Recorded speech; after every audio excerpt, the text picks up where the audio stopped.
Hey everyone, I'm Megan Barnhard. And I'm Ella Barnard. And sometimes people ask if we're related, but we're not. We're just one letter different. And we're here in All Writers Welcome, the ultimate writing group. I wish we were related. I Well, know. We're no, like I don't soul know. Mixed sisters, feelings. spirit sisters. Yes, Yeah. yes. And I still think we should start a detective agency, Barnard and Barnhard. Yeah. I feel like we could solve all of the. Oh my Solve all of gosh. that Oh my way. gosh. If We'd anybody have would like to create that detective agency in their story, go ahead. Yeah. That would be the awesomest. Yeah. So today we want to talk about killing your darlings. And a lot of people use this phrase. I think I got it directly from Stephen King in his novel On Writing.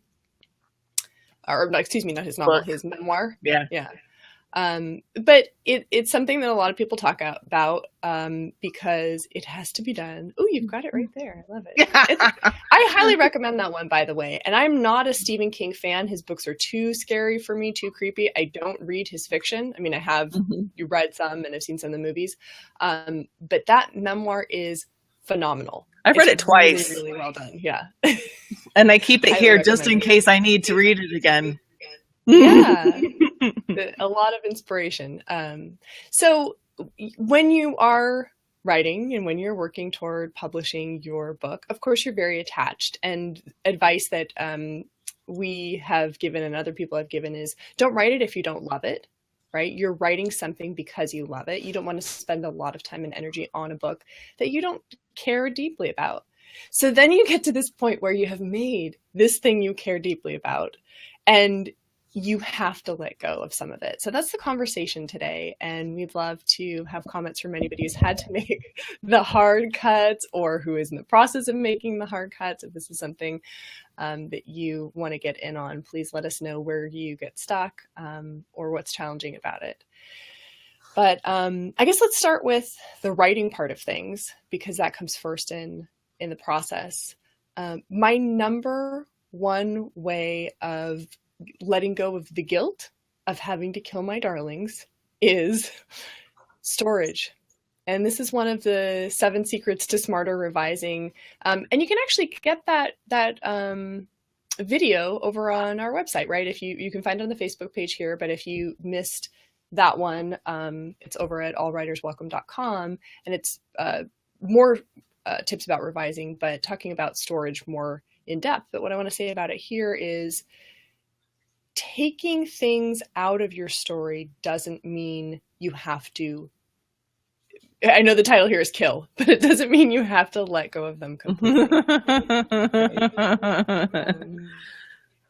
You don't have to go home, but you can't stay here, right? There's a time when you know something doesn't fit in your story, and the best thing you can do is store it somewhere else and then pilfer your storage. All the best writers, all the best artists steal from themselves. So if something is really phenomenal, save it. Save it. You never know what it'd be. Kidnap it. Kidnap it and put it in a closet. It's better than killing. No. Maybe. Yeah. No. I'm just saying, put it aside for later. Yeah. I have a whole closet of crafty stuff that I might need sometime. And there you go. Folders and folders of stored writing. Yeah. Yeah. But that decision point is really important because if you're thinking about this book as something you love and that you want to put out into the world so other people will love it, you love it the way a mother loves, right? You saw how it all came together and you love it with all of its imperfections. But your audience, it's like putting your book out onto the dating scene. And you really want it to put its best foot forward. But also, I would say more seriously, think about your intention with what you're writing. And the reason for killing your darlings is so that you scale back to what is the core of what you want to write. And I don't know, I feel like I've had this experience a number of times. Ella, have you had this experience where you're reading a book and all of a sudden there's a part and you go, this just doesn't fit? Yes. And you can almost see the author writing it, knowing it doesn't fit, but leaving it in anyway because it was Yes. clever or humorous or Yes. Or just I wrong. oftentimes see it where they've done some research on something related to it. They've done some research on something kind of related to the topic, and they're like, this is fascinating. I have to work it in somehow, and it's not, it doesn't move the story forward. It's like, or tell you more about the characters. for an example, like if there's something about horses or something, this is an example. But then they're like, I didn't even know this about horses. And so they put it into the story, and you're like, I can tell that they did a lot of research on this and they loved this piece of information, but it doesn't actually have anything to do with the story. Right. Or I think similarly, if somebody has put a lot of work in, with research in particular, then there's a feeling of I have to put it in because I worked so hard to create this, right? Oh my goodness, I spent 15 hours researching at the library, and then I talked to that horse lady, and then I, drove all the way out to that farm. Which we appreciate, we appreciate that kind of work and thoroughness, and we're not saying don't do that. And I'm sure makes it really hard to let go of. It makes it so hard to let go when you've worked, and it might not even be external. It might just be writing that you've done some passage and it was very challenging. It just took so much of your soul. I mean, as artists and writers, we talk about people putting their blood, sweat, and tears on the page. And so if there is a particular section you had to fight to get down, that would be so hard to let go of. That's why it's, killing your darlings. It's not killing the the dandelion. And there are two things going on here. I mean, there is some space for cutting and you go, oh, but I like it. There are some but I like it. And then there are some where it goes right to your core. And those are the hardest to cut. And that's the time to just really ask, how is it serving your larger purpose? And a book it has a life of itself. And so if you frame it that way, it may make it a little bit easier. Storing definitely will make it easier. But if you say, for the good of this book, what am I willing to let go of? I think that's a powerful and positive way to frame it. That's really awesome. I love how you reframed that from it being about yourself. About it's so much easier to do something for someone else that would be difficult than it is to do it for yourself sometimes. It's so much easier for me to see where other people can improve themselves than it is for me to improve myself. But it's easy, it's easier for me to defend other people than it is for me to defend myself. And I love that you have, it's easier for me to care for other people than it is for me to care about myself. Right. I think that might be well, it took me a little bit to get there, but I gotcha. But so if you reframe it to how can I care for this book instead of how do I care for myself? How can I make this book the best possible? I love that you did that. You did it better than I do, but I love that. Thank you. I don't know. From talking to you, so you definitely have a part in it. And then also that will diminish ego some, because it's not how can I appear the most clever, how can I appear the most brilliant, how can I prove to my 7th grade English teacher that I really can write, all of the weight that is on our shoulders as artists. We can let that take a back seat and just say, the real darling is this precious book. That's the real darling, and everything else that's come into it is wonderful helpers. And you can put things in storage and say thank you to them. Thank you. Awesome scene about horses. I put you in storage. I'm grateful to you. I want to come back to you. And cutting with that attitude could actually be really fun. Now, on a more practical note, for people who are going through and saying, well, I know I've got to do some cuts. I know I've got to get rid of stuff, but how do I know what to get rid of? And I don't want to lose something that really is like the essence. First thing I recommend is, at the point you feel comfortable, share with other people, right? You know why everything is there. Share with somebody else. And a way to share that, for me, gets good results is to be really clear about what I'm looking for. And also to be very choosy about whom I share with. But even the people I trust, I make sure to let them know what would be helpful at this stage. So saying things like, hey, I'm just looking to see what you think of the pacing. I know I've got more cuts and more edits to do, but can you just give me some feedback on how is this flowing? Does it feel like it's rushing? Does it feel like it's going too slow? Right? Or you can come up with a couple of different places or a couple of different pieces. I have sent people emails with bullet points. Hey, it'd be super helpful for me if you could give me feedback on the pacing. Does it make sense why she had to, go back and talk to him in chapter 3? And what did you think of that scene in chapter 5 where they go to the park? Was it interesting or boring? You can be specific. Yes. And people for that feedback. I recommend that you always be specific, because if you just leave it open and you're looking for a certain kind of feedback, but if you just leave it open, you can get whatever feedback and it can hurt. Or I wasn't ready for that. Feedback. And sometimes it's really not useful. And I've certainly asked people to read things and asked for, specific things, and then gotten back, and this person had taken hours and hours to go through with a fine-tooth comb and say, this is off here. And I went, I know there are details that still need to be covered. I know I probably have missing commas and indelicate word choice. I'm not ready for that yet. That's too fine. And that's like, that's a waste of your time. And then I feel, defensive about it.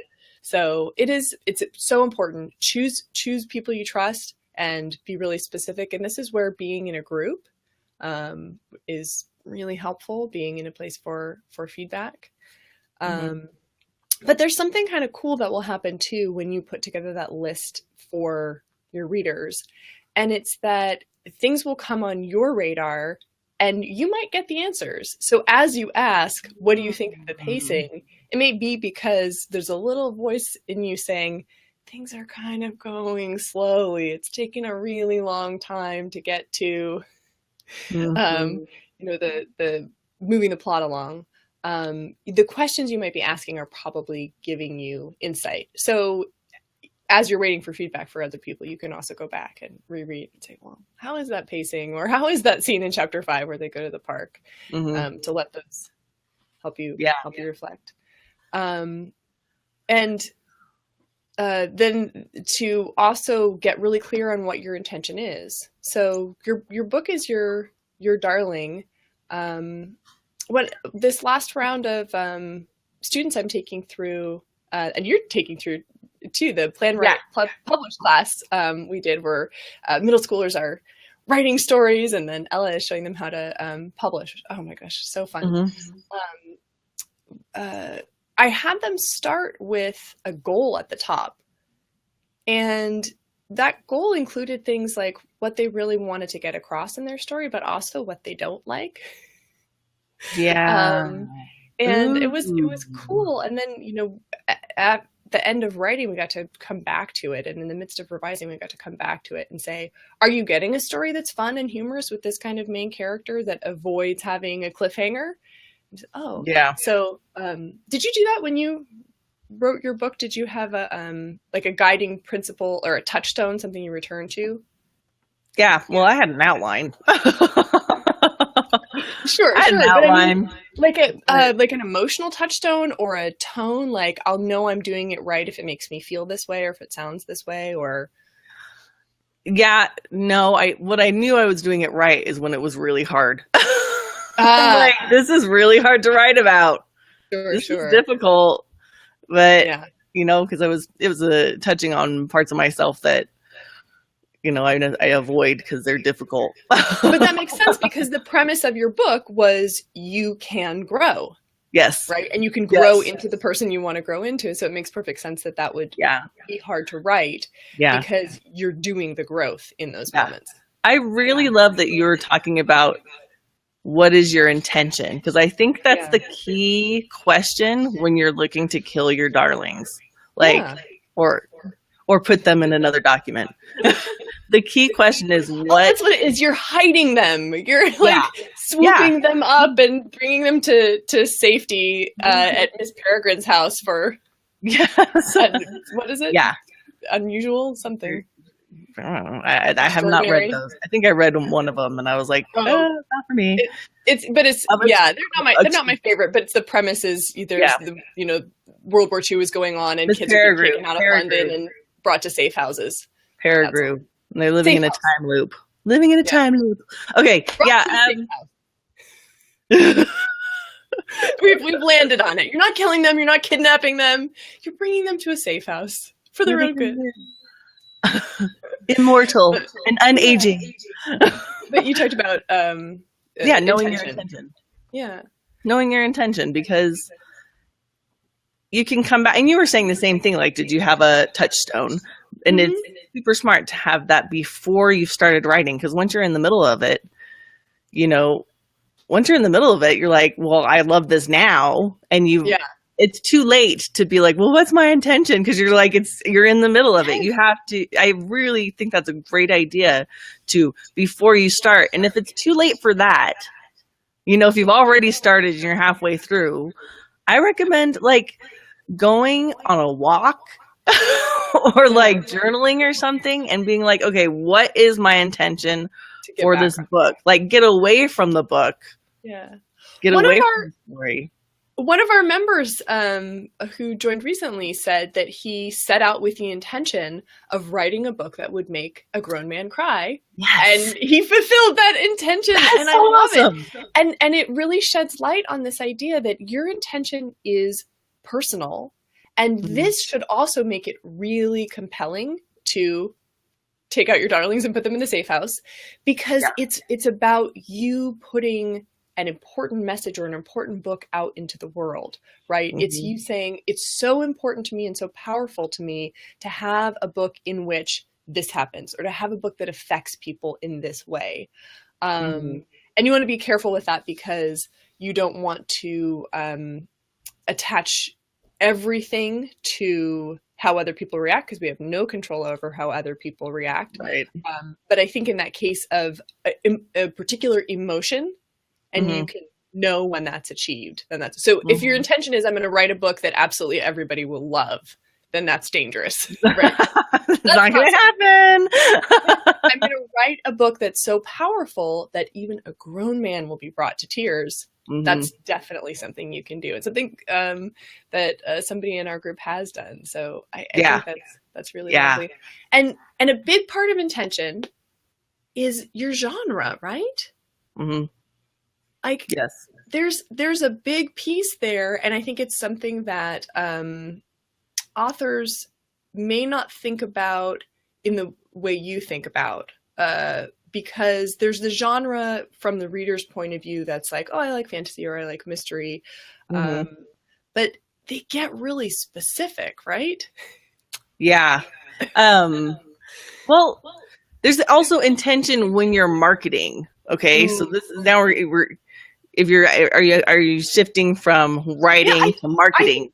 I think genre is actually the perfect link, right? Because it's you need to think about it in both places. So absolutely. Let's talk about killing your darlings in the publishing process as well, and the marketing process. Yeah, I think again, your intention the intention will be different. Like the intention's not going to be like, I want to make a grown man cry with my book cover. That's that's not saved for the internal parts. That's the protected part.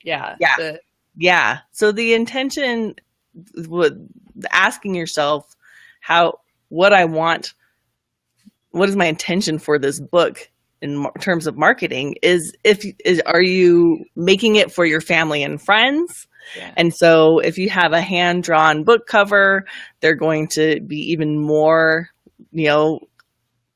sentimental about it, because it's like, oh, that's one intention, and it's a fine intention. Nothing wrong with that. But if your intention is to get your story into the hands of as many people as possible, and you have a hand-drawn cover, it might not, your intention and your actions might be in conflict. And so that's when it's really powerful to say, okay, what is my intention with this book? Is it to be original? And that's one intention. Or is it to sell a lot of copies? And I think genre-wise, people can become very attached to their genre. And see, genre is like this pretty big word. Like it's like you're like mystery. Well, that's a pretty big genre, right? Right. Because there's cozy mysteries and there's the blood and guts shoot 'em ups and and solving mysteries with pets and well and there's people that have like, okay, you know, I've written a mystery, but it's also romance, but it's also, and that's not to say that you can't have romance and mystery in one book, right? But but I think when you're choosing, specifically for Amazon, when you're choosing a category, it doesn't have to fit exactly with what you think your genre is. It should definitely, your book should fit into the genre. But there's so many categories, and there's not always a perfect fit, right? No. And I love that, because it means that there's so much creativity that even Amazon cannot categorize it all. Like it just, I love that. But I think, so when you're choosing your categories, look, what is your intention? And go ahead and try and choose categories that, categories/genres, right? Because it's kind of, we're intermixing those words a little bit. That will sell well, instead of that match perfectly with what you think your book is, like what your story is. And can I back you up for a second and make a distinction? Because I know that you don't mean write a story that you don't care about just because it's a hot genre and you think, like, go write I guess it's not hot anymore, but if you're a few years back, like, go write a teenage vampire romance, right? Just, I know that's not what you mean. It's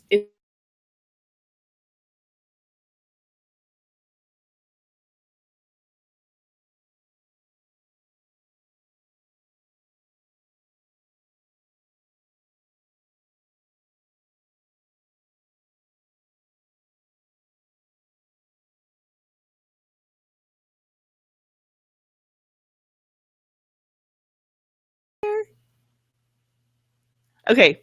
So, okay. Oh, wow. You're back. I'm not sure what the last thing was. I know I was frozen itching my eye for a while there. Okay. It says, but I know you're not saying write a book you don't care about just so it's in the hot genre at the time, right? Mm-hmm. This is about how to get the book that you have an intention for lined up with the people who are most likely to want to click on it, right? And there's an art to that. Yes. And it may not, but the point is, it may not look like what you thought it would look like. So it may turn out that this amazing book you've written, and you go, well, my intention is to write this mystery that also has these elements of romance. And you stay true to that in writing, and you stay true to that in revising, and, now it's ready to go. If there's a category that comes up that doesn't look exactly like that, but that you've done your research on and it looks like your book will be well exposed in, it's okay to let go of that original thought of it has to be called these things. Mm-hmm. And that's interesting, because it sounds like it's the opposite, but you're still holding on to your intention. What you're letting go of is the language. It's just the words. That's the only thing you're letting go of. You're not changing the whole story, and now I'm going to put in scenes so it's a different thing, it's a different genre altogether. Mm-hmm.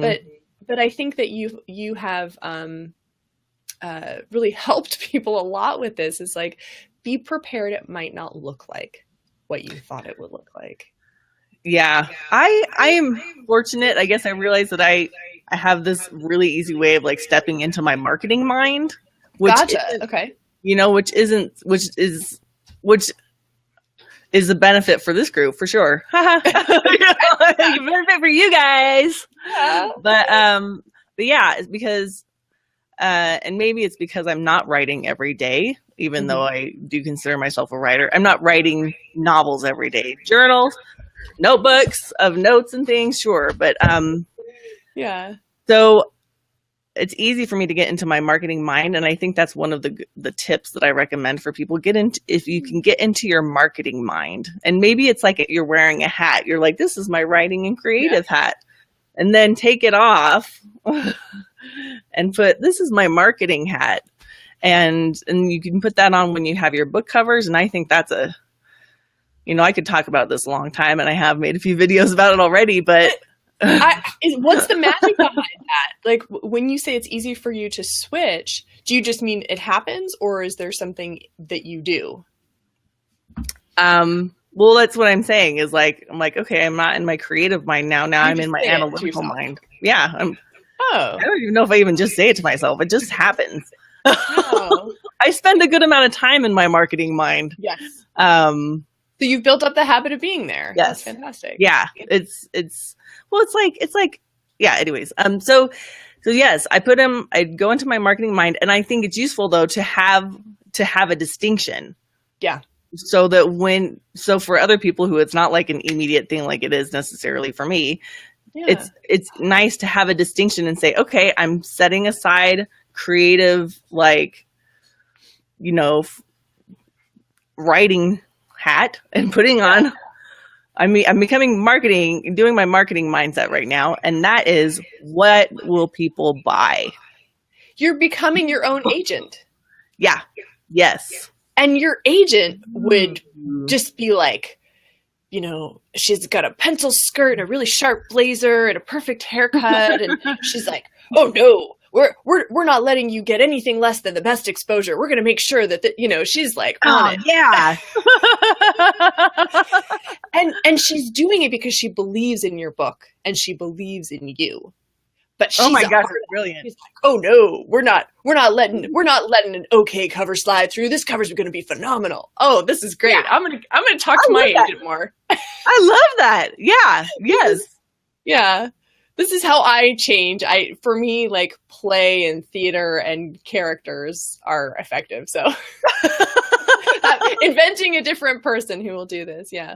But because it's scary then to think about marketing. And I wonder if, to some extent, I feel pretty certain that this happened for me with putting out Recipe for Writing. But I wonder if, to some extent, we make the wrong choices about marketing as authors out of self-protection. Like, maybe I don't really want a lot of people to read my book. Yeah. Unconsciously. Yeah. I think a lot of people unconsciously are like, I want it to be original. And I come against that pretty often. And and I love originality. I am 100, I'm 100% for originality. But if you're writing genre fiction, there's one, limited originality, I think. But two, when I look to read books, I'm not necessarily looking for originality. I'm looking for a great story. Like, I read a lot of fantasy. I read a lot of... You know what's coming to mind as you're saying that? Another helpful, like, mental place for people to go into would be to think about what they did when they wrote. When we write books, most people are not like, I know what I'm going to do. I'm going to write all the words backwards and I won't use any periods. And but there is not a feeling that we have to be completely original when we write. When we write, we follow story structure. We're like, I'm going to have characters. There's going to be a conflict. There's going to be a plot. If we're writing nonfiction, we outline and we say, I'm going to talk about these topics in an order that makes sense. I'm going to go more into depth. So if when you're in your marketing brain, you can remember that when you wrote, you did not invent the structure. You filled in the structure with wonderful creativity and originality. But that might be helpful too. That's a good idea. Instead of inventing your own cover, look at you just trained me with this so much. And it was so gratifying to see our students in the Plan, Write, Publish class really get it. Yeah. And to make covers and, follow those guidelines and get fantastic results. But that might be helpful for people to go, you're not making anything from scratch when you're writing a book. Yeah. And the knowledge is out there. You've got it. Yep. I mean, yep. Yeah. So you've got it ready to. Yep. So that means you may have to, if you have a book out there with a cover that you handmade on it, getting back to the How to Kill Your Darlings, you may have to, if you now watch this video and you put your marketing hat on, or you put on your agent persona, and you look at it and you're like, okay, is this cover going to get me the most readers? And the key to doing that is making sure that it matches the other cover, or it mimics.